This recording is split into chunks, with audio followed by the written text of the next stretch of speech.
Assalamualaikum warahmatullahi wabarakatuh. Bismillahirrahmanirrahim. Alhamdulillahi hamdan katsiran tayyiban mubarakan fihi kama yanbaghi li jalali wajhikal karim wa li 'azimi sultanik. Allahumma salli ala sayyidina Muhammadin abdika wa rasulika an-nabiyyil ummi wa ala alihi wa sahbihi wa sallim. Na'udzu bikalimatillahi tammati min syarri ma khalaq.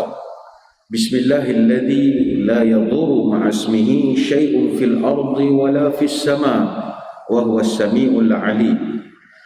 Allahumma idfa'na al-waba wal ghala wal riba waz zina wal mihan wa su'al fitan ma dhahara minha wa ma batan an baladina hadha khassatan wa an sa'il biladil muslimina 'amatan ya rabbal alamin. Nawaitu ta'alluma wa ta'lim wa tadhakkura wa tadhkir wal naf'a wal intifa' wal ifada wal istifada wal hatha 'ala tamassuki bi kitabillah wa sunnati rasulih wa du'a ila al huda wa dalalah 'ala al khair ibtigha'a wajhillah wa mardatihi wa qurbihi wa thawabihi lillahi ta'ala. Allahumma raddina biqada'ika wa sabbirna ala bala'ika wa auzi'na syukra ni'ma'ika. Ya Allah, jadikan kami redha menerima takdirmu, jadikan kami sabar dalam menerima ujianmu, dan bimbinglah kami untuk sentiasa syukur kepada nikmat-Mu. Yang dihormati para pegawai, para sukarelawan Masjid Negeri Sultan Ahmad I Kuantan, rakan-rakan seperjuangan dari Pusat Kutipan Zakat Majlis Agama Islam dan Adat Resam Melayu Pahang, tuan-tuan guru, para alim ulama, para habaib, muslimin muslimat, hadirin hadirat, tuan-tuan puan-puan, mudah-mudahan dirahmati Allah sekalian. Alhamdulillah, pada pagi ini kita kembali bertemu dan bersiaran di dalam program Minda Imam Besar yang dibawakan kepada kita oleh Pusat Kutipan Zakat Majlis Agama Islam dan Adat Resam Melayu Pahang. Ini merupakan musim kita yang ketiga. Alhamdulillah, untuk musim kita yang baru ini kita akan menggunakan sebuah kitab yang baru. Inilah kitab yang akan kita gunakan, iaitu 100 sunnah Rasulullah SAW yang dilupakan. Jadi nanti boleh maklumkan kepada pihak Pustia untuk mendapatkan buku ini, ataupun tuan-tuan puan-puan boleh dapatkan di pasaran. Nama buku ini 100 sunnah Rasulullah SAW yang dilupakan. 322 buku surat. Asalnya ini adalah buku bahasa Arab yang diterjemahkan ke bahasa Malaysia. Naskah asalnya bertajuk Al-Wasiyatu bi ba'di sunan shibhil manasiyah. Al-Wasiyah bi ba'di sunan shibhil mansiyah. Asalnya buku ini merupakan karya seorang cendekiawan di Arab Saudi, yaitu Dr. Haifa binti Nasir bin Abdullah Ar-Rashid. Ini seorang muslimat, seorang cendekiawan. Dia merupakan Profesor Madya di Jabatan Akidah dan Doktrin Kontemporari Fakulti Usuluddin Universiti Islam Imam Muhammad Ibn Saud di Riyadh. Dia seorang yang berpengalaman luas, khususnya dalam bidang usuluddin, dan dia buat buku ni tahun 2005 dan telah diterjemahkan ke dalam banyak penerbitan. Untuk naskah kita ini telah diterjemahkan oleh Nik Faridah binti Mamat dan diterbitkan oleh Kemilau Publikasi dan Berhad di Saujana Utama di Sungai Buloh. Dan buku ini memang diterjemahkan oleh ramai pihak. Ada yang letak tajuk 100 sunnah yang hampir dilupakan. Ada yang diterbitan Santai Ilmu Publication.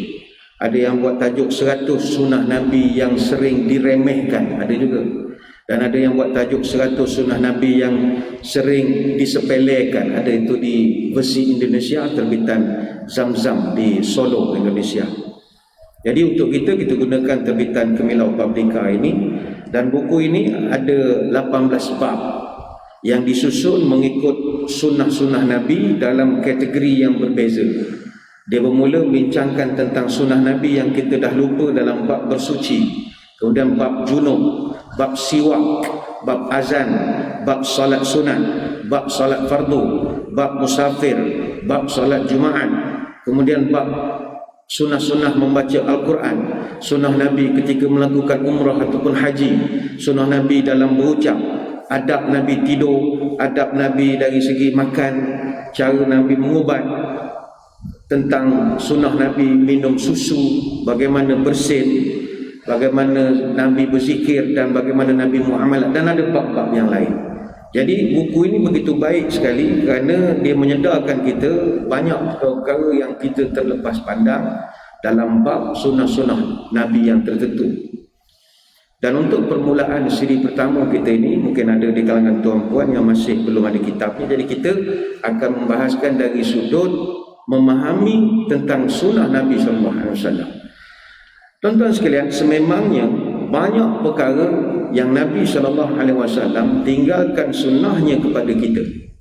Cantik kuntuman bunga dahlia, pohon melati tepi perigi, baginda Nabi junjungan mulia, halus pekerti, indah peribadi, halus berduri pokok semalu, hijau daunan disetuh kuncup. Sunnah Nabi ingatlah selalu, buatlah amalan, kan damailah hidup. Kita sebagai umat Islam wajib menghormati dan sekaligus mengamalkan sunnah Nabi. Garis bawahkan perkataan mengamalkan dan menghormati. Sebab ada orang tak nak amal, itu dia punya pasal. Tapi jangan kutuk, hina, cerca, kena hormat. Banyak sunnah-sunnah Nabi kan ada pula orang perempuan sensitif, pula ada hal-hal tertentu perempuan tak suka, tu cerita lain. Tapi jangan cerca, mesti dihormati sesetengah sunnah Nabi. Ada bagi setengah orang lelaki, ada sunnah Nabi tertentu dia tak suka, berjanggut misalnya. Tak apa, tak nak berjanggut, tak ada masalah, jangan hina. Kata ini semua kambing ke apa, Taliban, tak boleh begitu. Jadi ini kita akan banyak melihat. Sebab itu kata Anas bin Malik radhiyallahu anhu, Nabi pernah dalam satu hadis menyebutkan, faman raghiba an sunnati falaysa minni. Siapa yang tak suka sunnah saya, siapa tak suka cara saya, jangan jadi umat saya, kata Nabi. Tak payah jadi umat saya, jadi umat orang lain. Ini hadis riwayat Bukhari, Muslim dan juga Nasai. Dan lafaz yang kita bacakan adalah lafaz mengikut Bukhari. Menarik untuk kita bincangkan apa sebab Nabi SAW mengucapkan hadis faman raghiba an sunnati falaysa minni. Siapa tak suka cara kawan, jangan ikut kawan. Apa punca? Dalam ilmu hadis dia panggil sebab urut. Kalau ayat Quran kenapa turun, dia panggil sebab nuzul. Kalau hadis kenapa diucapkan, dia panggil sebab urut. Apakah sebab urut hadis ini? Ada satu riwayat panjang. Ja'a salasatu rahtin ila buyuti azwajin Nabi yas'aluna an ibadatin Nabi sallallahu alaihi wasallam. Ada satu riwayat cerita, puncanya begini. Ada 3 orang laki-laki datang ke rumah Nabi nak jumpa Nabi. Nabi tak ada, outstation. Yang ada hanyalah isteri Nabi. Jadi mereka ni alang kepalang dah jalan jauh, nak jumpa tak dapat. Tujuan mereka nak tanya soalan. Jadi mereka ni datang nak bertanya tentang an ibadatin Nabi, cara Nabi beribadat. Jadi takkan isteri Nabi tak ra'i. Orang datang nak tanya macam mana Nabi ibadat. Tetapi masalahnya adalah falamma ukhbiru ka'annahum taqalluha. Bila isteri Nabi beritahu pada mereka Nabi ibadat cara begini, 3 orang ini dia memandang sama sendiri, membuat isyarat seolah-olah tak banyak mana ibadat Nabi ni. Dia pandang rendah. Kalau tahu itu banyak kita lagi. Qala ahaduhum amma ana fa inni usalli laila abada. Dia tanya pada isteri Nabi, Nabi ni semayang malam tiap-tiap malam ke qiyamul lail? Jawab isteri dia, dah. Ada hari dia semayang ringkas, ada hari dia semayang panjang, biasa, tak menentu, bukan benda wajib. Maka lelaki pertama ni kata, ana fa inni usalli lail abada. Kawan tiap-tiap malam semayang. Takkan kita bagus daripada Nabi pula dah. Dia bercakap sama dia. Lelaki yang kedua dia tanya, Nabi ni puasa lagu mana? Hari-hari ke berpuasa? Puasa sunat. Isteri Nabi kata, dah, ada hari puasa dah hari dah. Kata dia, ana asumu dahra wala uftir. Saya ni hari-hari puasa. Maknanya Nabi kurang pada kita lagi. Dia kata begitu. Seorang lagi tanya, Nabi ni bila dia balik kat rumah macam mana tabiat kelakuan dia? Biasalah dia dengan anak cucu kurang, bersuka-suka apa semua. Time semayang dia semayang. Laki yang ketiga kata, ana a'tazilun nisa fala atazawwaju abada. Saya ni tak pernah kahwin dengan orang perempuan pun saya tak campur. Saya tak ada nak bergaul-gaul dengan orang perempuan. Saya tumpu pada ibadat. Saya kahwin pun tak. Saya nak ibadat, fokus kepada Allah. Fajar Rasulullah ilaihim faqala antumul ladzi qultum kaza wa kaza. Sedang mereka berbincang-bincang, Nabi balik. Kemudian isteri Nabi pun cerita, ni ada 3 tetamu tadi dia beritahu begini. Nabi pun keluar. Nabi pun tanya, kamu bertiga ke tadi tanya begini, isteri saya jawab begitu, begini, awak cakap begini. Tiga-tiga lelaki dia kata, betul ya Rasulullah. Mana seolah awak nak kata saya ni ibadat kurang pada awak. Saya puasa tak banyak macam awak. Saya qiyamul lail tak banyak macam awak. Saya layan anak isteri tak macam awak. Betul atau tidak? Ya, betul. Maka kata Nabi, amma wallahi inni la akhsyakum lillah wa atqakum lahu. Kata Nabi, dengar sini. Antara kita berempat, saya yang lebih takwa dan lebih takut pada Allah banding awak 3. Antara kita berempat, saya yang paling takut kepada Allah. Tetapi dengar sini, kata Nabi, lakinni asum wa uftir wa usalli wa arqudu wa atazawwaju nisa. Tapi walaupun saya paling takwa, saya paling takut pada Allah, saya berpuasa, ada masa saya berbuka, ada masa saya solat, ada masa saya tidur, dan saya suka pada wanita, saya berkahwin dengan wanita. Faman raghiba an sunnati falaysa minni. Kalau awak tak suka cara saya, jangan ikut saya. Itu punca Nabi ucapkan. Maka hadis ini tuan-tuan, Nabi ucapkan bukan kerana orang tu tak amal sunnah Nabi, tak, tapi kerana berlebihan sangat sehingga nak mengatasi Nabi. Mengapa kita kena mengamalkan sunnah Nabi ini? Pertama sekali, amalkan sunnah Nabi ini pahala. Dan pahala dalam kehidupan manusiawi kita perlu. Walaupun kita kata ibadat ikhlas kerana Allah tak mengharap ganjaran, itu bagus. Tapi pahala tetap kita perlukan. Untuk apa? Bukan untuk masuk surga. Pahala kita perlu untuk membayar ganti rugi kepada orang-orang yang pernah kita khianat, kita mengumpat, kita mengata bayar denda di padang mahsyar nanti. Bukan nak masuk surga. Puan-puan, tuan-tuan, kutiklah pahala banyak-banyak, niat nak bayar denda saman. Kita daripada kecil sampai sekarang berapa orang dah kita ngata dia, ngumpat dia, membawang dia, mencerca dia. Mungkin orang lelaki pernah tampar orang, pukul orang, gaduh orang. Itu semua orang yang kita zalimi, kita nak kena bayar balik hak dia. Jadi bayar guna pahala. Jadi pahala kita nak. Salah satu cara mendapat pahala, ikut sunnah Nabi. Dia Nabi ni, apa juga cara dia, kalau kita ikut, kita dapat pahala ekstra berbanding orang lain. Saya ambil contoh, apa pelakuan seharian kita yang ringan bagi kita, tapi kalau dapat ikut cara Nabi, dapat pahala. Saya ada nampak seorang 2 jemaah tadi menguak. Tak ada masalah menguak pagi-pagi, tak ada hal. Menguak ni benda tak dirancang, benda tak payah nak kena ada persiapan. Menguak ni pelakuan manusia. Punyalah istimewanya sunnah Nabi ini. Kalau kita menguak, ikut saja cara hak Nabi suruh menguak, tu dapat pahala.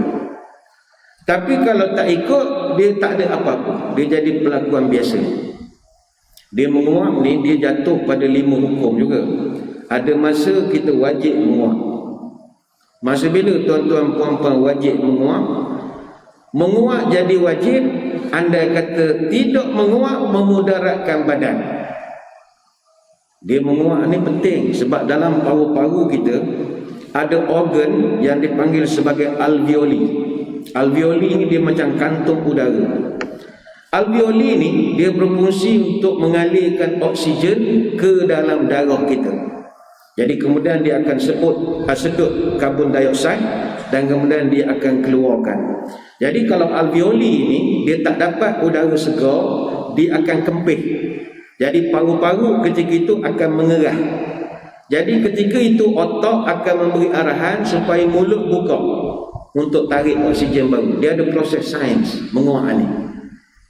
Jadi kepada tuan-tuan nak muak-muak, sila, tak ada masalah. Ni pula pakai mask ni tak ada hal, bukan nampak kita muak suku apa muka. Muak. Dan kajian di Universiti Binghamton, menguak ni dia ada kait dengan suhu otak kita. Dia menguak ni dia macam menyejukkan otak. Dia umpama kipas untuk laptop. Macam kita kalau membaca banyak, tuan-tuan dengar ceramah ustaz-ustaz yang garang-garang tu semua ni, kepala kita jadi panas. Jadi untuk nak menyejukkan tu kena masukkan udara, baru dia akan sejukkan balik. Jadi ada masa menguak ni wajib, ada masa menguak ni haram. Masa bila haram? Haram kita pura-pura menguak untuk menyakitkan hati orang. Contoh, tetamu datang ke rumah kita pukul 11 malam. Kita jenis mata buruk. Kita orang Kuantan, bukan macam orang Kuala Lumpur pukul 2-3 pagi tak kerti tidur. Dia pula dah boleh rentas negeri ni suka-suka hati datang rumah orang pukul 11 malam. Nak halau karang saudara, layan jugalah. Duduk gitu, nak suruh dia balik tak sampai hati, menguak menipu. Berdosa rupanya. Sebab pura-pura menguap. Artinya kalau dibuat berdosa, ditinggalkan berpahala. Ataupun datang kelas mengaji Quran ke, mendengar ceramah ke, kita tengok aku tak lagi ada ustaz ni cakap tak habis-habis, orang-orang tak berhenti-berhenti. Bila nak habis pakai ramai-ramai atau mesej dalam grup, jom menguap serentak ramai-ramai. 1, 2, 3. Nipu semua. Dia nak suruh ustaz tu, okeylah, mengantuklah, tutup kitab. Jangan menipu, jadi haram. Menguak ada masa jadi berpahala, sunat. Ketika bila? Ketika kita ikut sunnah Rasulullah SAW. Itu special sunnah ni. Nabi pesan dalam satu hadis, fa iza tatha'aba ahadukum falyumsik biyadihi ala fihi fa inna syaitan yadkhulu. Hadis riwayat Muslim. Kalau kamu menguak, kata Nabi, maka tutuplah mulut kamu dengan tangan, maka syaitan akan masuk kalau kamu tidak tutup mulut kamu. Hadis riwayat Imam Muslim, iaitu tutup mulut dan membaca ta'awuz. Ulama mensyarahkan cara yang afdal adalah menutup mulut dengan tangan kanan. Kalau tangan kanan tengah ada pegang sesuatu, boleh menggunakan tangan kiri, tapi di belakang tangan kiri, mana bukan tapak tangannya. Ini ada syarahannya lah. Cuma barang perlu diingat, walaupun Nabi mengajarkan bagaimana cara untuk menguak, tapi Nabi SAW ada satu keistimewaan, baginda tidak pernah menguak. Nabi dia ada khususiat, dia bagi. Khususiat ni perkara-perkara yang Allah beri pada Nabi saja. Nabi dia tidak pernah menguak. Ibnu Hajar Al-Asqalani ada menjelaskan tentang hal ini dalam kitab syarah hadis Bukhari, iaitu Al-Fathul Bari, yang mana bukan Nabi saja, bahkan seluruh Nabi Allah tidak pernah menguak, termasuklah Nabi SAW. Ma tatha'aban Nabi SAW qattu. Nabi kita tidak pernah menguak walaupun sekali. Jadi fakta ini merujuk kepada riwayat yang dinukilkan oleh Ibnu Abi Syaibah dan juga Bukhari dalam kitab Tarikhul Kabir. Jadi kalau tuan-tuan nak menegur orang nguak, awak ni nguak tak ikut cara Nabi. Nabi nguak gini, salah. Bukan Nabi menguak, Nabi cuma mengajar cara menguak. Cara menguak.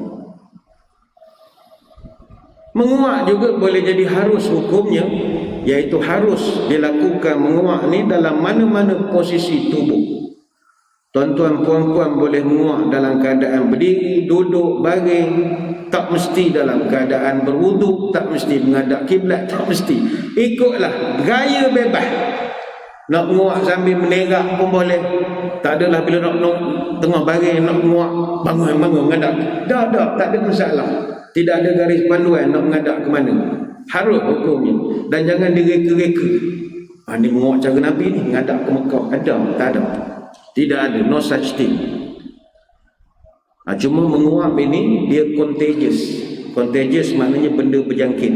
Kata orang putih kata one man's yawning makes another yawn. Seorang menguap, dalam kajian 55% manusia akan menguap 5 minit lepas lihat atau dengar orang lain menguap. Tak percaya tuan-tuan puan-puan, seorang je menguap 5 minit orang belakang akan ikut. Dia berjangkit. Baik tu kami tahu sebab kami jadi imam.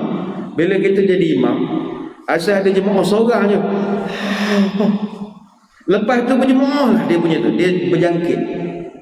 Apatah lagi kalau imam dia menguak lagi. Makmum mengikut je. Menguak ni dia berjangkit. Dan menguak boleh jadi makruh kalau dilakukan dengan tidak sopan santun. Contohnya membuka mulut selebor-lebor macam burung. Selebor-lebor mulut. Lepas tu Nabi sebut wa ammat tasawuf fa innama huwa minasyaitan falyarudduha mastata' fa idza qalaha dhahaka syaitan minhu. Hadis Bukhari. Kata Nabi, menguak ni adalah sifat setan. Hak suka menguak ni setan je. Lepas tu Nabi-Nabi tak menguak. Yang suka menguak, setan perangai dia menguak, kata Nabi. Bukan orang yang menguak tu mana dia ikut setan, tak. Salah satu sifat setan menguak. Maka kata Nabi, fa innama huwa minasyaitan falyarudduha mastata'. Dan kalau kamu mampu, tahanlah menguak kamu itu ataupun tutuplah.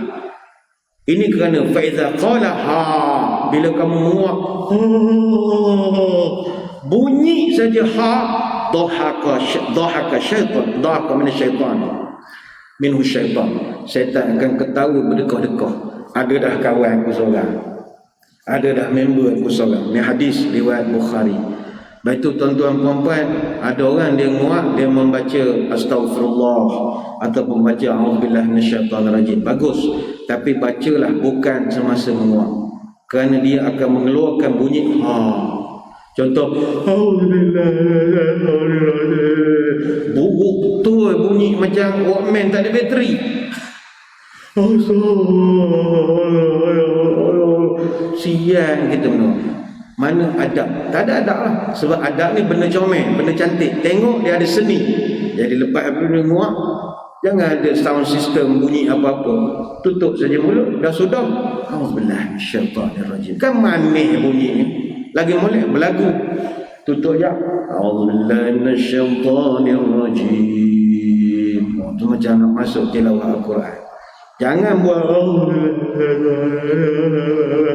awak tidur ke mana, aku dah tidur dah, bila nak tidur. Buruk sangat bunyi begitu. Ini bukan je setan ketawa, kita dengar pun ketawa. Buruk benar bunyi begitu. Jadi ini yang pertama. Sunnah Nabi ni amal saja benda biasa jadi luar biasa. Itu sebab pertama. Sunnah Nabi ni kita kena amalkan juga sebab mengamalkan sunnah adalah tuntutan. Kita disuruh ikut sunnah.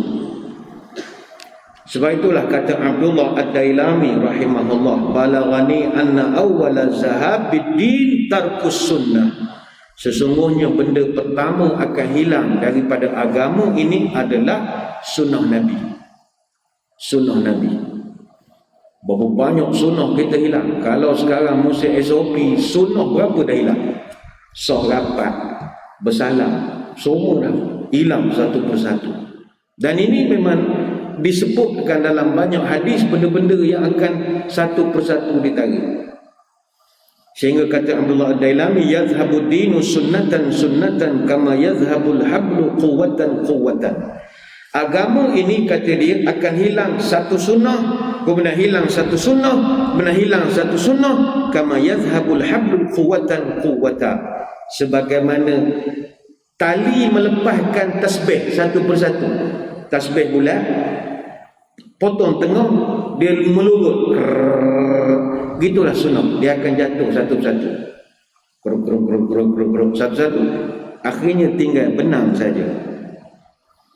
Dan ini memang banyak kita saksikan. Sebab itu kita bawakan kitab ini ataupun buku ini 100 sunnah Nabi yang dilupakan. Kita nak mengajak masyarakat, kita hidupkan balik beberapa sunnah Nabi yang kita terlepas pandang. Benda-benda simple dalam kehidupan yang kalau kita dapat buat, dapatlah kita menjadi golongan yang menghidupkan sunnah. Ingat hadirin hadirat sekalian, orang yang tak nak ikut cara Nabi, dia takkan masuk surga walaupun dia cinta Nabi. Ada orang dia cinta Nabi, bagus, pakai kepiah ada lambang tertentu, serban bagai-bagai, bagus, tak ada masalah. Tepuk dada, aku ni cinta Nabi, aku cinta Nabi. WhatsApp dia pun gambar makam Nabi, gambar wah macam-macam lah masjid Nabi, bagus, kita alu-alukan.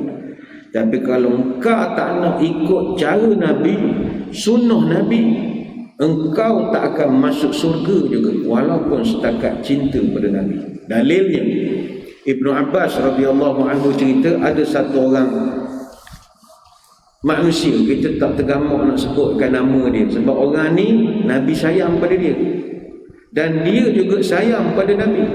Dia sayang pada Nabi lebih pada dia sayang pada 8 orang anak dia. Dia jaga Nabi daripada kecil. Orang nak pukul Nabi, dia bela, tapi dia tak nak ikut Nabi. Apakah yang berlaku pada dia pada hari kiamat nanti? Nabi sebut ahwanu ahlin nari azaban, orang yang paling ringan sekali azab di neraka adalah orang itu. Disebutkan nama tapi kita tak payah sebut nama, tuan-tuan puan-puan pun tahu siapa. Wa huwa munta'ilun bina'lin yaghli minhuma dimaruhu.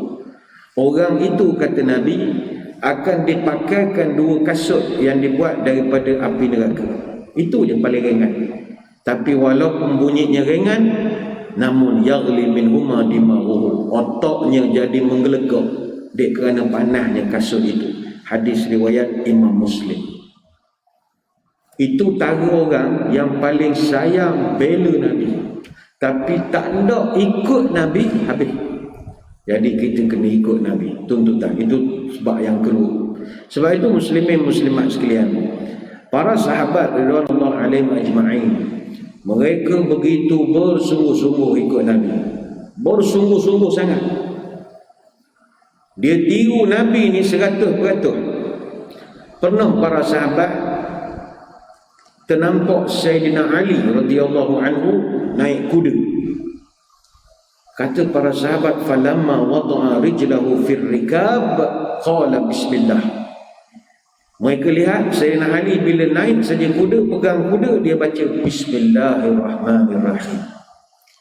Falamma istawa ala dhahriha qala subhanalladzi sakhkharana hadha wa ma kunna lahu muqrinin wa inna ila rabbina lamunqalibun. Dia duduk saja atas kuda, dia baca doa musafir. Thumma qala alhamdulillah 3 marat. Kemudian kami tengok Sayyidina Ali baca alhamdulillah 3 kali.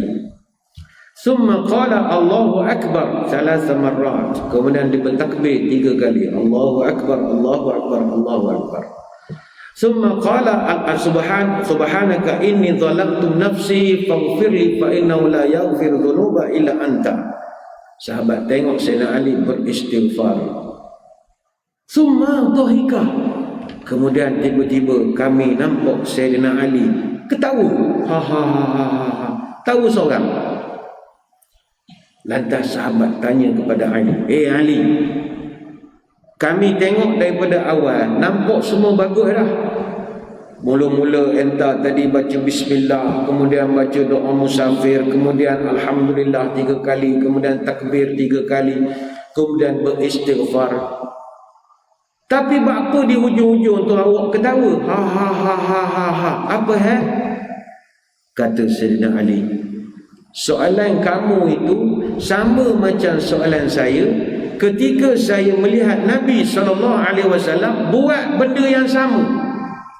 Nabi naik kuda baca bismillah, lepas tu dia baca doa musafir, kemudian dia alhamdulillah 3 kali, kemudian dia Allah Akbar 3 kali, kemudian dia membaca istighfar, dan Nabi pun ketawa juga.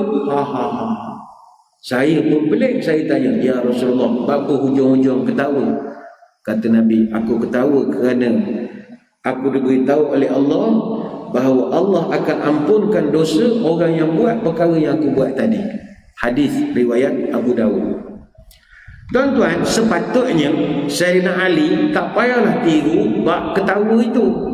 Ketawa tu hanya sesuai pada masa itu saja.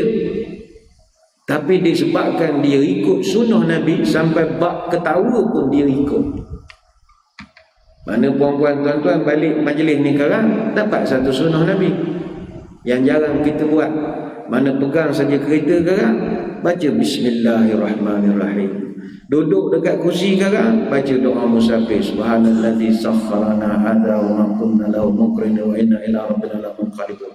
Lepas tu start kereta hidup, alhamdulillah pula.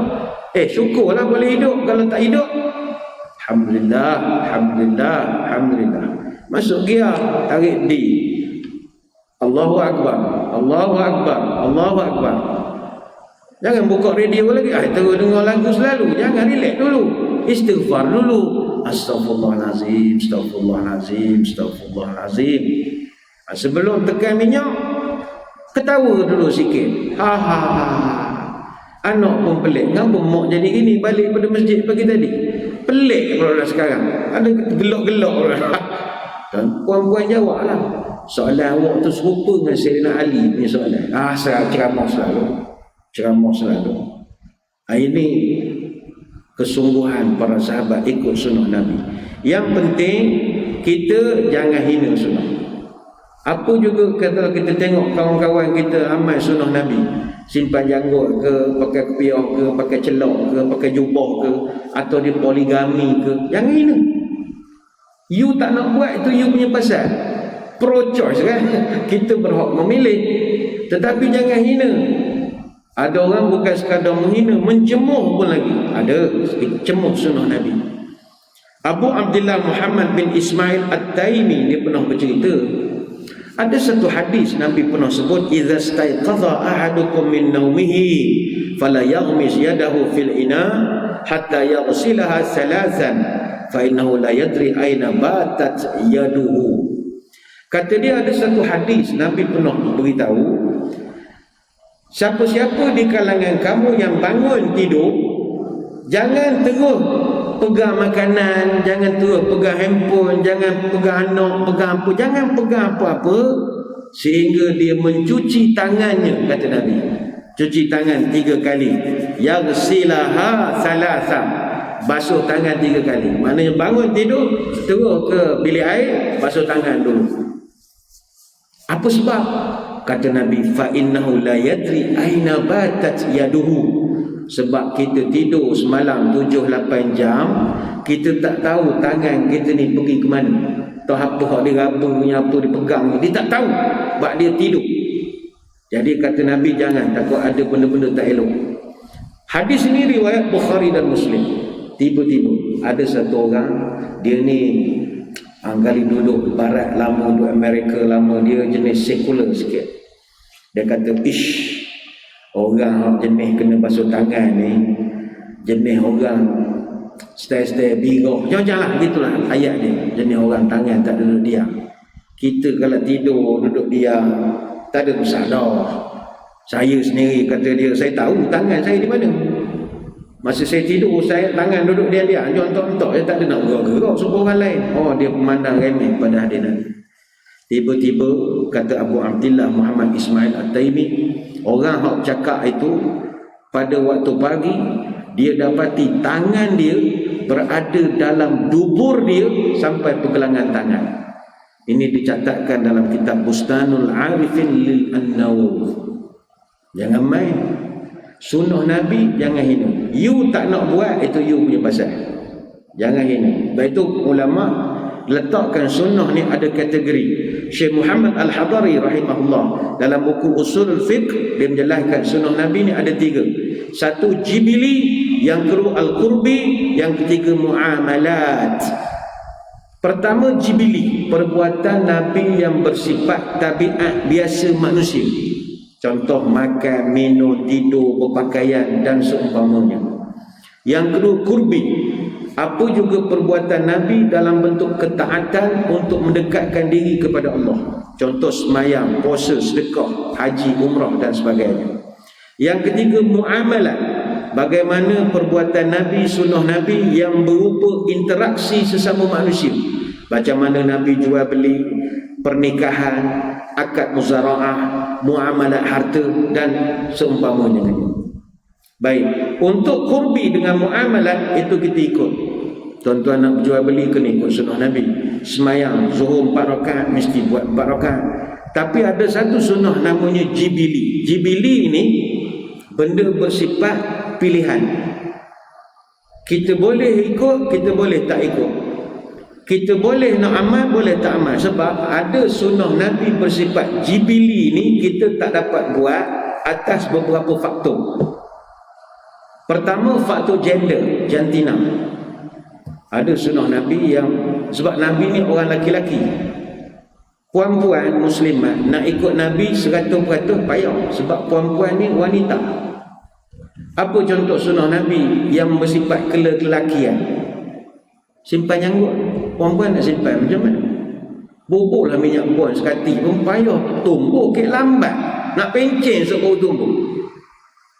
Jadi satu sunnah dah tak dapat. Dan tak payah berusaha lah nak bubuh pun.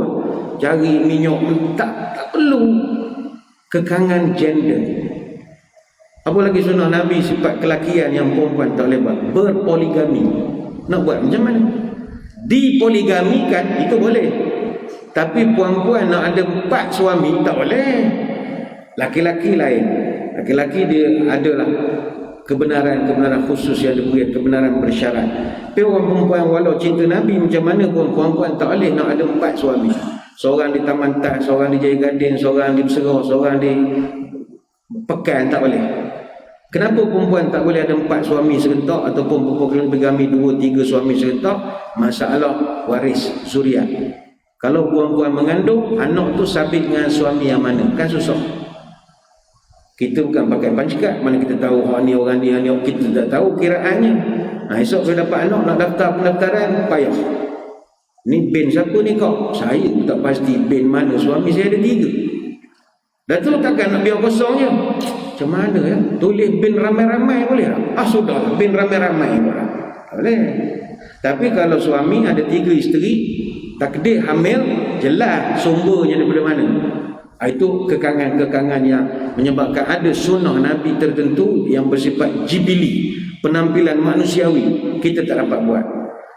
Ada juga kita tak dapat buat kerana faktor perbezaan bangsa dan budaya. Nabi ni Arab, kita orang Melayu. Banyak sunnah Nabi, tobat kita tak boleh buat. Daripada segi apa? Makan. Mana nak ikut Nabi 100%? Tuan-tuan puan-puan, Nabi ni dia makan barli, susu, kurma, buah tin, anggur, madu, tembikai, minyak zaitun, buah delima, cuka. Ni makanan Nabi. Kita boleh nak hidup cara makan begitu? Tak boleh. Perut Melayu. Patin bangau, patin puak usuk, kancing raja patin, gulai asaru, ikan kenerak, sambal goreng getah, campur pucuk betik, gulai lemuk, pulat sisir, tambah boyok jering semai. Guna, Nabi tak kenal makanan itu. Tapi kita ni, orang kita makan itu. Salah atau tidak? Tak salah. Tidak salah pun. Janganlah kata, saya ni nak ikut sunnah, jadi saya dah tak makan nasi sekarang ni. Dah makan. Ini sunnah jibili atas kemampuan kita. Dia bukannya sunnah yang ibadah. Semayang 4 rakaat, haji kena buat ruku gini-gini. Yang itu wajib ikut. Tapi kalau sunnah jibili ni, dia atas kecintaan. Macam contoh tuan-tuan perempuan bila dah belajar tentang sunnah Nabi. Oh saya ustaz, umur pun dah penghujung-penghujung ikut cara sunnah je lah. Saya ingat nak makan cara Nabi. Tak ada masalah. Nabi paling gemar kalau makan buah-buahan. Dan buah yang paling Nabi gemar, buah kurma. Kurma pula yang Nabi paling gemar, kurma ajwa. Begitu. Sampai Nabi sebut fadilatnya, man tasabbaha bisab'i tamaratin ajwatan lam yadurruhu dzalikal yawm summun wala sihrun. Siapa-siapa yang makan 7 biji kurma pada waktu pagi, iaitu kurma ajwah, kata Nabi, maka dia tak akan dapat mudarat dari segi racun ataupun disihir pada hari itu. Hadis Bukhari Muslim. Mana bangun pagi makan kurma ajwah 7 biji, insya-Allah, kata Nabi, takkan diracun orang, takkan disihir oleh orang. Kata Abu Hurairah dalam hadis lain, wal ajwatu minal jannati wa hiya shifaa'un minas summi. Kurma ajwah asalnya daripada surga, kata Nabi, dan dia adalah penawar kepada racun. Jadi kalau ada orang keracunan, food poisoning misalnya, selain daripada makan ubat hospital, teruskan jangan tak makan langsung. Jadi kita boleh juga ikhtiar dengan memakan kurma ajwah. Hadis riwayat Ahmad, Tirmizi dan Ibnu Majah. Jadi tuan-tuan perempuan lepas ni nak tukar cara hidup, saya nak ikut sunnah, makan cara Nabi, makan kurma ajwah, silakan. Ahlan wa sahlan. Tapi boleh tak makan nasi? Boleh, tak ada masalah. Nak makan ajwah terusan pun boleh. Cuma awas, nak makan kurma ajwah ini hati-hati. Ajwah ni kalau makan hari-hari boleh menyebabkan botok kepala, rambut boleh gugur. Itu pula masalah. Apa sebab? Kurma ajwah 100 gram RM15. Mana sekilo boleh cecok RM125, setengah kilo RM65, satu karton 5 kilo tu RM500. Tuan-tuan pencen tinggal berapa sekarang ni? Campur kekah dia anak lagi. Nak beli RM500 sebulan, gugur rambut. Ngapa kau luruh rambut? Aku makan ajwah.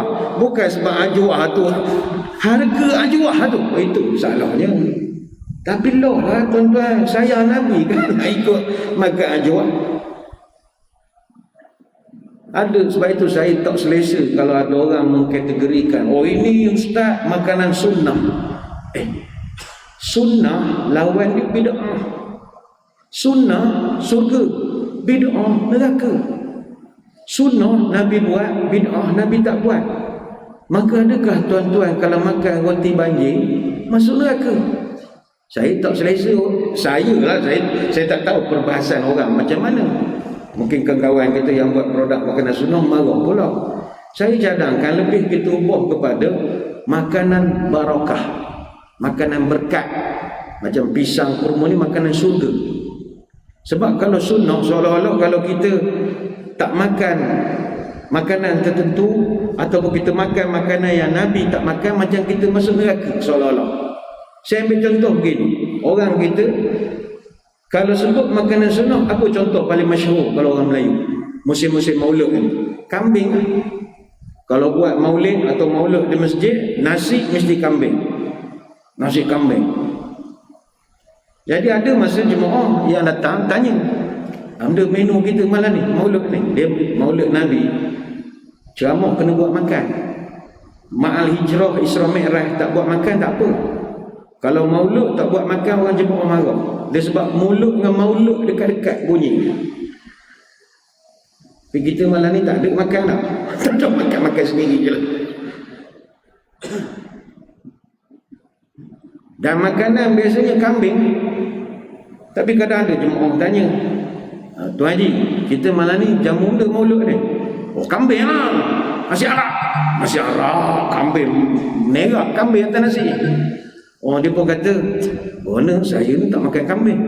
Bila dia dengar orang tu tak makan kambing, Astaghfirullahalazim, awak tak makan kambing, Masya Allah, Allahu Akbar. Macam dosa dia tak makan kambing.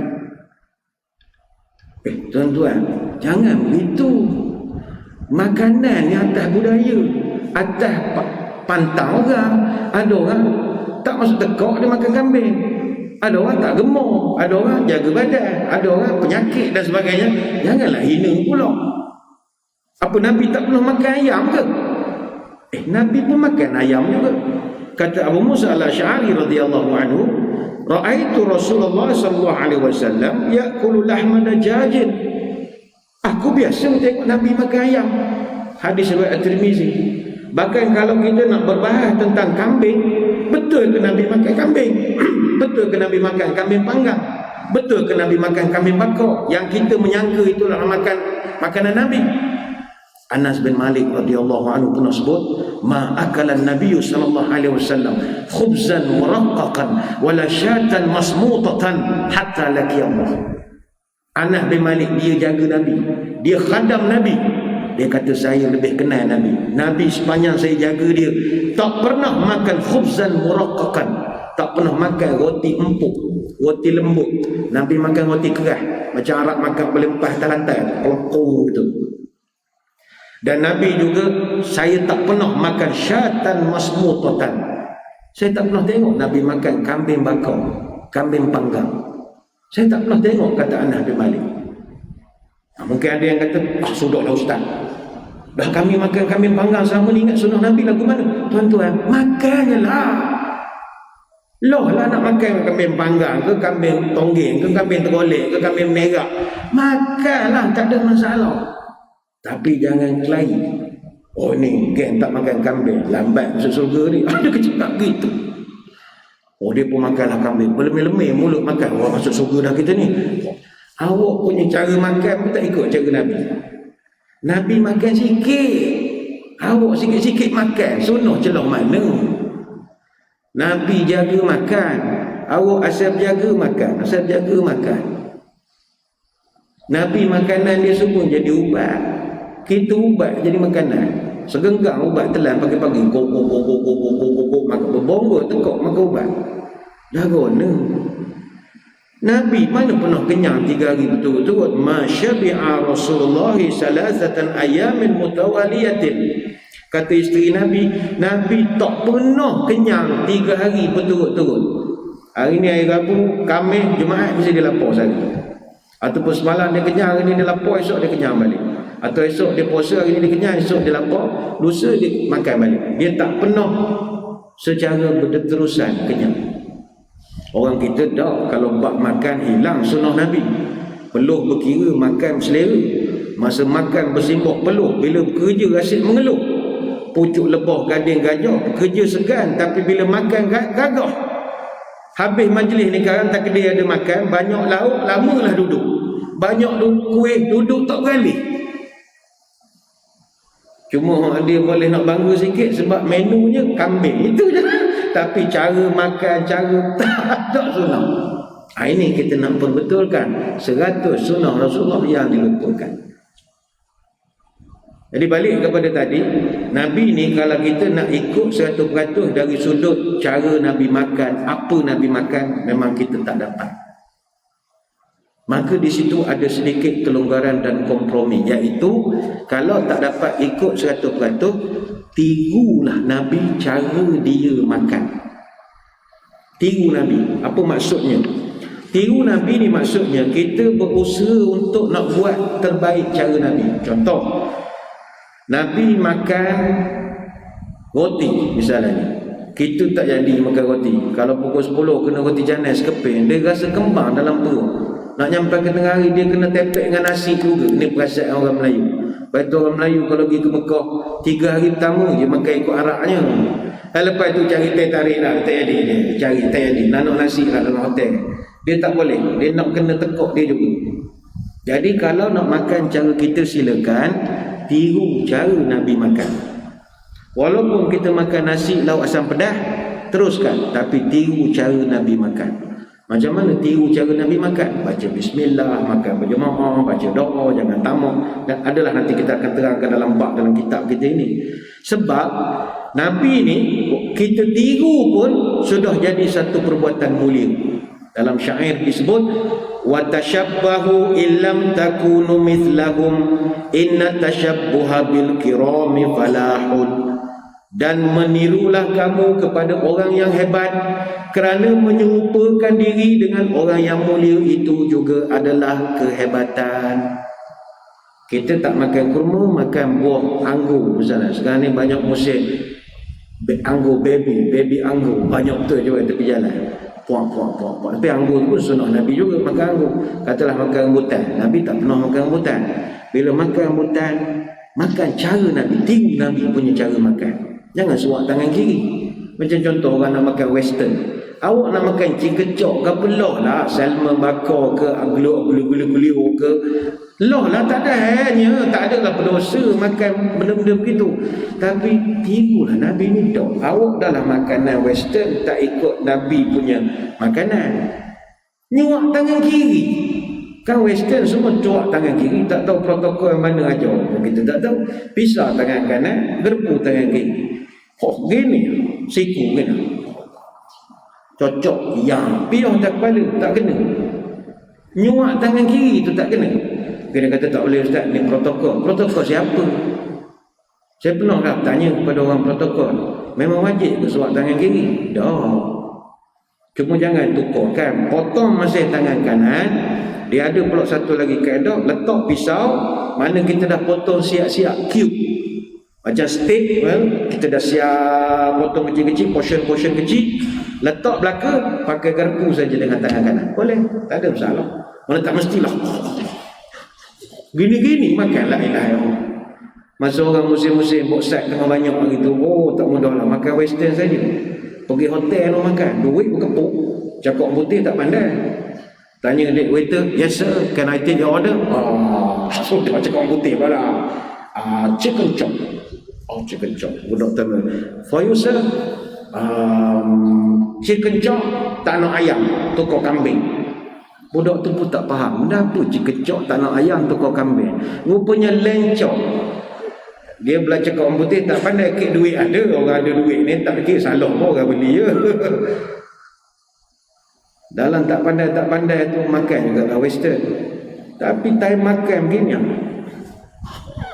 suak tangan kanan. Maksud makan buah ke apa, jangan suak tangan kiri. Tiru Nabi. Tuan-tuan, ada satu cerita zaman Firaun dulu, ada satu tukang lawak nama Yoyo. Yoyo ni dia pelawak Firaun. Tiap-tiap minggu dia buat persembahan. Macam kita lah ada Maharaja Lawak Mega tiap-tiap minggu kan. Jadi memang perangai Firaun dia suka gitu, suka hiburan, orang buat kelakar depan dia apa semua. Yoyo ni dia agak juara 3 musim untuk turut apa tak tahu. Dia lah sok mau buat persembahan, buat kelakar apa semua. Satu hari Yoyo, tema dia buat persembahan minggu tu, dia tiru Nabi Musa. Dia pakai jubah, bubuh janggut, dia tambah janggut, dia bawa tongkat, dia bawa tali. Firaun tengok daripada kawasan penonton, dia campurkan tongkat, lepas tu campurkan tali, jadi ular, dia buat takut apa semua lah. Orang penonton ketawa lah. Dia nak menggambarkan babak Nabi Musa campur tongkat jadi ular. Dan cerita itu ada dalam Quran. Cerita ular jadi tongkat, tongkat jadi ular ni surah Taha ayat 70. Dipendekkan cerita, Nabi Musa AS dikejar oleh Firaun. Ketika dia membelah laut, Nabi Musa masuk laut, tentera Firaun dan semua askar-askar Firaun termasuk Firaun semuanya mati tenggelam. Wa anjayna Musa wa man ma'ahu ajma'in thumma awraqnal akharin. Dan kami berjayakan Nabi Musa merentah laut dan kami tenggelamkan yang selain daripada itu. Ini dalam surah Asy-Syu'ara ayat 60 sampai 67. Semua tentera Firaun mati kecuali Yoyo. Yoyo selamat. Sampai orang heran, tanya Nabi Musa, kenapa Yoyo selamat? Kata Nabi Musa, Yoyo diselamatkan kali ini sebab pernah sekali dia tiru cara aku jalan. Bayangkan, Yoyo diangkat, diberikan kemuliaan sebab pernah tiru cara Nabi Musa berjalan saja. Tuan-tuan, Nabi Musa ketika Yoyo meniru bukan kerana dia cinta Nabi Musa, dia nak menganjing, dia nak buat lawak saja. Kita pagi ni bincang tentang sunnah Nabi, kita nak buat bukan sebab nak buat kelakar, sebab cinta pada Nabi. Sudah pastilah Allah akan berikan kemuliaan pada kita. Sebenarnya banyak nak diterangkan, tapi saya kira cukup dulu sekadar itu. InsyaAllah minggu hadapan kita kalau tak ada arah mentang, kita boleh mengadakan lagi kelas minda yang membesar ini. Tapi sebarang perubahan kita akan maklumkan daripada masa ke semasa menerusi urustia kita. Tapi insyaAllah kita akan bertemu lah pada minggu hadapan. Jadi untuk mendapatkan buku yang kita nyatakan ini, tuan-tuan boleh rujuk kepada pihak urustia, sama ada daripada pihak pusat ketetapan zakat ataupun masjid negeri sendiri akan menguruskan untuk dapat buku. Atau perempuan boleh dapatkan sendiri di pasaran, di toko-toko buku. Sekadar itu kita tutup pertemuan kita dengan sedikit doa, moga Allah memberkati pertemuan kita. A'udzubillahi minasyaitonirrajim. Bismillahirrahmanirrahim. Allahumma salli wa sallim ala sayyidina Muhammadin salatan tukhrijuna biha min zulumatil wahmi. Allahumma in kana rizqina fis sama'i fa anzilhu wa in kana fil ardi fa akhrijhu wa in kana mu'siran fa yassirhu wa in kana haraman fatahhirhu wa in kana ba'idan faqarribhu bihaqqi duhaika wa bahaika wa jamalika wa quwwatika wa qudratika atina ma ataita ibadika salihin. Ya Allah, kalau rezeki kami masih di langit, turunkanlah. Kalau di bumi, keluarkanlah. Kalau susah, permudahkanlah. Kalau haram, sucikanlah. Kalau jauh, dekatkanlah. Berkat waktu duhamu, berkat kecantikanmu, keindahanmu, kekuatanmu, kekuasaanmu, limpahkanlah kepada kami segala yang telah engkau limpahkan kepada hamba-hambamu yang soleh. Subhanakallahumma wa bihamdika nasyhadu an la ilaha illa anta nastaghfiruka wa natubu ilaik. Wa sallallahu ala sayyidina Muhammadin wa ala alihi wa sahbihi wa baraka wa sallam. Walhamdulillahi rabbil alamin.